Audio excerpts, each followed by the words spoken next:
Hello दोस्तों, कैसे आप सभी। 2 दिन के बाद वापस वीडियो बना रहे हैं। तो कैसा रहा एग्ज़ाम का सफ़र, सारी जो डिटेल है, कितनी अटेंडेंस रही, क्या एग्ज़ाम का लेवल था, क्या कट ऑफ जाने के हाई चांस बन सकते हैं, क्या एग्ज़ाम में धांधली हुई, क्या हमारे साथ क्या बुरा बर्ताव किया गया वहाँ पे स्टाफ ने, तो सारी इन्फॉर्मेशन इस वीडियो के माध्यम से देखने वाला है। बाकी आपको कोई भी डाउट होता है तो कमेंट करके बताना, नेक्स्ट वीडियो में उसके बारे में हम टॉपिक में बात करने वाले हैं। ठीक है दोस्तों, फिलहाल देखते हैं। देखो, जब मैं यहाँ से गया था मॉर्निंग को, वैसे जो ट्रेन से जाना था तो ट्रेन से जाना नहीं हुआ, तो आखिर में फिर बस ही पकड़नी पड़ी क्योंकि टिकट कंफर्म हुआ नहीं, तो फिर बस से जाना पड़ा। मॉर्निंग में 6 बजे के आसपास वापस जयपुर पहुंच गया था और सिंधी कैंप जहाँ पे बस स्टैंड है मेन, वहीं से मुझे वापस वहाँ के लिए बस मिल गई थी। तो सीधा मुझे वहाँ पे या वहाँ पे पहुँच गया था और यूपी की बस थी, तो बहुत ही बढ़िया। उन्होंने भैया को धन्यवाद जिन्होंने मुझे वहाँ पे सही समय पे वहाँ पे एग्ज़ाम से पहले पहुँचा दिया। बहुत ही अच्छे थे यूपी वाले। तो आप सभी को धन्यवाद, जो कोई भी यूपी के स्टूडेंट वीडियो देख रहे हैं तो उन सभी को बहुत ही धन्यवाद, क्योंकि यूपी के लोग बहुत ही अच्छे होते हैं। वो जो भैया थे, वैसे अंकल थे, तो बहुत ही अच्छे थे। उन्होंने अच्छे से तरीके से बात की कि बेटा पहले तुम आजा, बैठ जाओ कंडक्टर की सीट पे। वैसे बहुत बढ़िया थे।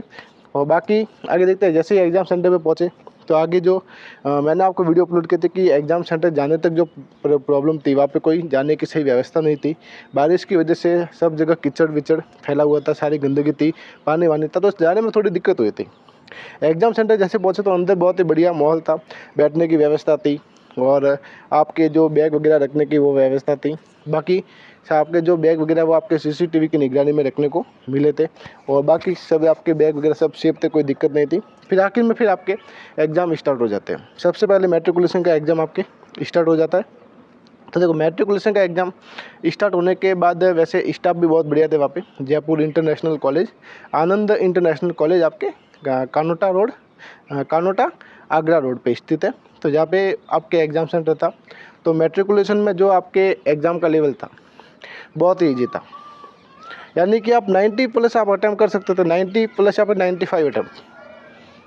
तो अभी आप बाकी सोच रहे होंगे कि यानी कि आप नॉर्मली अगर कोई 8वीं 9वीं का बच्चा है ना, वो भी आपके मैथ के क्वेश्चन सॉल्व कर सकता था। सच में आज रियलिटी है। कल मैंने एग्ज़ाम दिया, क्योंकि मैं खुद भी शॉकिंग था, इतना इजी पेपर कैसे आ सकता है। आप पता नहीं वो कट ऑफ को किस तरीके से बनाएंगे। और जब आप टीसीएस आपके कट ऑफ बनाता था तो आपके जो फाइनल सिलेक्शन की कट ऑफ जाती थी, ओनली जहाँ पे कुछ मेट्रिकुलेशन पोस्ट है वहाँ पे 170 या 175 कट ऑफ देखने को मिलती थी, जहाँ पे अच्छा लेवल होता था 10th का भी। तो ये तो लेवल यानी कि 8वीं 9वीं जो स्टूडेंट है वो आपके मैथ के क्वेश्चन सॉल्व कर सकता था, यानी कि 25 में से 25 क्वेश्चन पूरे कर सकते थे आप। तो जिससे जाहिर होता है कि कट ऑफ के बहुत ही आई जाने वाले हैं मैट्रिकुलेशन में। बाकी 12th में देखेंगे, ग्रेजुएशन में भी देखने वाले हैं। देखो, एग्ज़ाम का लेवल बहुत ईजी था। सारे बच्चे 90 प्लस अटैम्प्ट करके आए थे और सबके चांस यही है कि देखो, मैट्रिकुलेशन रीजनिंग में आपके सबके सही होंगे। 25 में से 25 यानी कि 50 क्वेश्चन आपके कहीं जाने वाले नहीं है, जहाँ पे आपके 48 क्वेश्चन आपके सबके सही होंगे। मैट्रिकुलेशन आपके रीजनिंग और आपके मैथ में। और जीके में देखें तो जीके में भी आपके इतना कोई अच्छा लेवल नहीं था। आराम से आप वहाँ पे भी आप 20 प्लस क्वेश्चन आप वहाँ पे भी सही कर सकते थे, 20 प्लस। और वहाँ पे अगर देख के और आपके कौन से थे आपके इंग्लिश में, तो इंग्लिश में भी आप आराम से 20 प्लस क्वेश्चन सही कर सकते थे। बहुत ही इजी पेपर था, यानी कि पूछे मत, यानी कि आराम से आप पूरे पेपर, यानी 1 घंटे क्या 40 मिनट के अंदर पूरा पेपर मैंने पूरा कर दिया था। और क्या बोलते तो रफ शीट की तो आपकी ज़रूरत ही नहीं थी मैट्रिकुलेशन में, इतना इजी पेपर देखने को मिला था आपको मैट्रिकुलेशन का।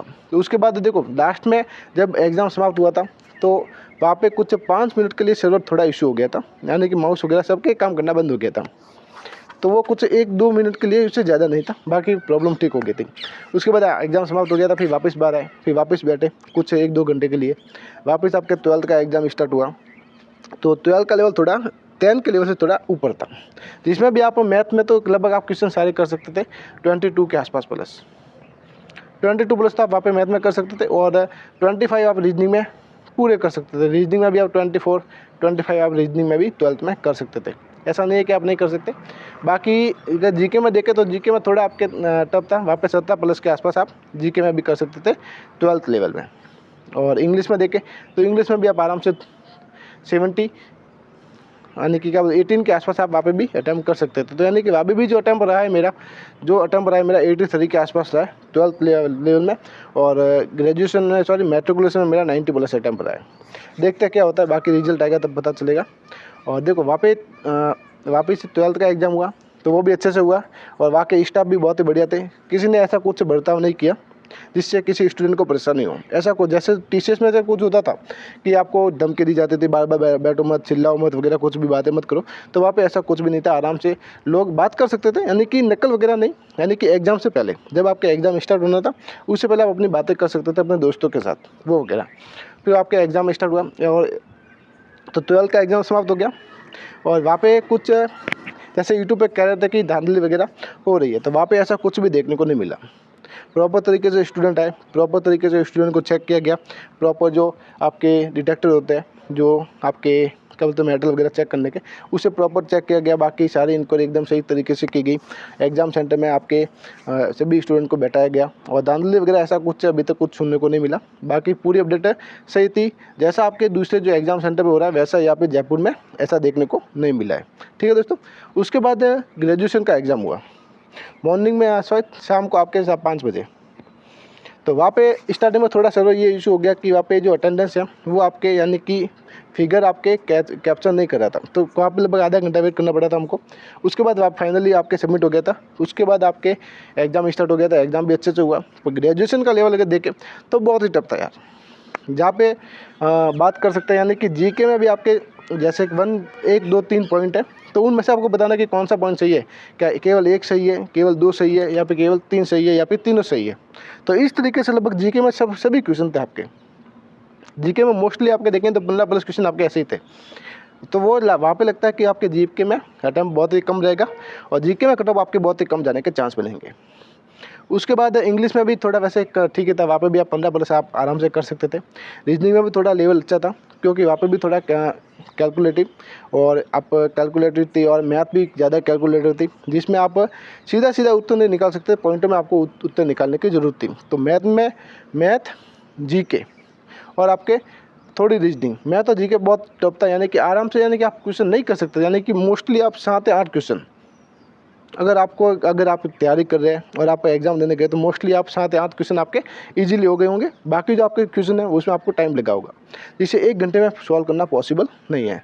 जो कोई भी स्टूडेंट अच्छे से तैयारी कर रहा है तो उसके लिए वो थोड़ा पॉसिबल है, बाकी किसी के लिए इतना पॉसिबल नहीं है। तो फाइनली जो मेरा अटैम्प्ट हुआ है, वैसे देखो मेरा जो ग्रेजुएशन में अटैम्प्ट हुआ है वो मेरा लगभग 55 से 60 के आसपास लगभग एक्यूरेसी की बात करें तो इतने अटैम्प्ट हुए। बाकी जो मैंने कुछ ऐसा लगे क्वेश्चन कि जिसमें रिस्क लेना चाहिए तो वहाँ पे मैंने रिस्क लिया और कुछ 80 के आसपास मैं गया हूँ। 60% तो लगभग 55 के आसपास तो सही होने के चांस है। बाकी जिसमें मुझे लगा कि ये जिसमें अपन को रिस्क लेना चाहिए, देखो वैसे भी ग्रेजुएशन एग्जाम है तो पॉसिबिलिटी बहुत ही कम है कि वापस सिलेक्शन होगा मेरा। ऐसा नहीं है कि वापस सिलेक्शन आसानी से हो जाएगा क्योंकि कंपटीशन बहुत तगड़ा है और कट ऑफ आपके लो जाएगी। तो जिससे मैंने इसलिए रिस्क लिया कि थोड़े बहुत भी नंबर बढ़ जाते हैं तो अपना सिलेक्शन हो सकता है। फिलहाल ये जो लेवल था वहाँ पे बहुत ही अटैम्प्ट रहा। यानी कि जो अभी बात करें मैट्रिकुलेशन की बात, तो मैट्रिकुलेशन में आपके जो एग्ज़ाम है और देखो मैट्रिकुलेशन की अटेंडेंस की बात करें तो वहाँ पे आपके अटेंडेंस 50 से 65 के बीच में देखी गई है। मैट्रिकुलेशन में सबसे ज़्यादा स्टूडेंट थे। 12th में आपके थोड़े इससे कम थे, यानी कि 45 के आसपास, 45% के आसपास। और ग्रेजुएशन में भी आपके लगभग इसी के आसपास आपके अटेंडेंस एग्जाम देने आए थे। तो अटेंडेंस के बारे में पता चल गया, धांधली वगैरह एग्जाम में कुछ भी नहीं हुई है। बहुत ही प्रॉपर तरीके से अच्छे तरीके से एग्जाम को दिया गया है। और आपके क्या बात थी, देखो कट ऑफ को लेकर बात करें तो मैट्रिकुलेशन में आपके 180+ आपके कन्फर्म है। मान के चलो 180+ आपके कट ऑफ कन्फर्म है। फाइनल डाटा जो अटेंडेंस के बाद आएगा कितनी अटेंडेंस है, क्योंकि एग्जाम सेंटर दूर है तो कुछ कह नहीं सकते। हो सकता है वहाँ पे देखो एग्जाम लैब थी, हमारे कुछ 4 लैबों में एग्जाम हुए थे जिसमें पर एग्जाम में लगभग 100 कंप्यूटर थे। उसमें से लगभग 50% के आसपास 50 से नीचे आपके स्टूडेंट एग्जाम देने आ रहे थे। यानी कि एक पूरी रो थी जयपुर में जिसमें लगभग एक स्टूल पे 2 कंप्यूटर थे, बीच में वो गद्दे लगाए हुए थे, तो यानी कि आप नकल नहीं कर सकते थे। तो कुल 12 रो थी, उसमें से 10-11, 10-11, 9, 10-11 ऐसे कुछ स्टूडेंट बैठ रहे थे। और कहीं पे ऐसा था कि वहाँ पे 5 स्टूडेंट थे। मैं जब 12th का एग्ज़ाम देने गया था वहाँ पे आपके कुल पूरे रूम में टोटल अगर देखेंगे तो 25 स्टूडेंट थे 100 में से। हो सकता है वो लास्ट रूम था 4 नंबर, तो हो सकता है वहाँ पे स्टूडेंट जो बच्चे होंगे वही होंगे। फिलहाल ये देखते हैं। तो मैट्रिकुलेशन में आपके जो कट ऑफ रहने के चांस, मतलब पूरी डिटेल हम आगे भी देखेंगे, आंसर की आएगी तब नेक्स्ट वीडियो देखेंगे क्या आंसर की कब तक आएगी, आगे का क्या प्रोसेस है उसके बारे में कल मॉर्निंग में बात करेंगे। फिलहाल ये अपडेट है क्योंकि बहुत थक गया था कल आज मॉर्निंग में, सुबह में 2 बजे आपके घर पर आया था, पता है और वो भी ट्रेन में टिकट कंफर्म नहीं हुई, वापस ट्रेन में धक्के खाते हुए जनरल डिब्बे से वहाँ पे टीटी ने पकड़ा, टीटी ने चार्ज किया वगैरह सब कुछ ऐसा सारी प्रॉब्लम फेस करनी पड़ी। और ना कुछ खाने को वहाँ पे सेट हुआ, बाहर जाता हूँ तभी खाना लगभग बहुत ही कम ही खाता हूँ। जहाँ पे अगर होता है कि अच्छा है खाने के लिए तो ही मैं खाना खाता हूँ, ना खाता नहीं हूँ, ना पूरा सफ़र ऐसे चलता है, वापस घर पे आके खाना खाता हूँ। फिर अभी मॉर्निंग में आया 2 बजे के आसपास, फिर मैं सो गया, मॉर्निंग में उठा 12 बजे, फिर वापस खाना वगैरह खाया, फिर थोड़ा और वापस रेस्ट किया। अभी आपके सामने 5 बजे आपके वीडियो बना रहा हूँ। तो देखो मैट्रिकुलेशन की कट ऑफ आपके 180 प्लस तो जाने वाली है, ये तो मान के चलो। फाइनल पता नहीं कितनी जाएगी, कुछ पता नहीं है। ये हो गया। 12th में बात करें तो 12th में भी आपके लगभग 175 प्लस तो आप मान के चलो, इससे नीचे पॉसिबल नहीं है, क्योंकि एग्जाम का लेवल दोनों में देखें तो दोनों में लगभग ईजी था। ग्रेजुएशन में देखें तो आपके 120-130 के आसपास लास्ट हो सकता है। CBT 1 की इससे कम भी जा सकती है, CBT 1 में आपके इससे कम भी जा सकते हैं, क्योंकि ज़्यादा स्टूडेंट नहीं थे। जो मैट्रिकुलेशन में सबसे ज़्यादा स्टूडेंट है और ग्रेजुएशन में आपके कम स्टूडेंट है, तो जिससे ये जाहिर होता है कि 50% अटेंडेंस के बाद भी आपका जो टोटल फॉर्म फिलअप की संख्या है कितनी है, करीबन 3 लाख के आसपास। तो उससे जो 50% आपकी अटेंडेंस रहेगी, तो जिसमें जो एग्ज़ाम का लेवल बहुत ही टफ था, तो मुश्किल से स्टूडेंट के ग्रेजुएशन में 50 क्वेश्चन अटैम्प्ट करना भी बहुत मुश्किल हो गया था। जीके पूरा स्किप कर दो ग्रेजुएशन में, और जीके पूरा स्किप कर दिया, उसके बाद आपके मैथ में आप लगभग 50 प्लस प्रश्न आप स्किप कर दो। मान लो 25 और आपके 40 प्रश्न आपके कोई काम के नहीं थे, यानी कि आप अटैम्प्ट करोगे तो आपके गलत होने वाले हैं, ये बात तो कन्फर्म है। तो ये जो एग्ज़ाम की बातें थी, तो सारी इन्फॉर्मेशन मैंने आपको बता दी। ग्रेजुएशन में मुझे नहीं लगता कि 110 या 120 से ज़्यादा जाने वाली है CBT 1 एग्ज़ाम में, या फिर इससे कमी रहेगी। तो जैसे आंसर की आएगी तो पूरा डाटा अपन को पता चल ही जाएगा। बाकी आगे देखेंगे नेक्स्ट वीडियो कल में क्या नॉर्मलाइजेशन होगा, और बाकी आंसर की कब तक आएगी, आगे का क्या प्रोसेस है, आपको क्या क्या डॉक्यूमेंट तैयार करने हैं, तो उसके लिए सारी इन्फॉर्मेशन आपको देखना पड़ेगा। तो जल्दी मिलेंगे न्यू वीडियो में। जय हिंद, जय भारत।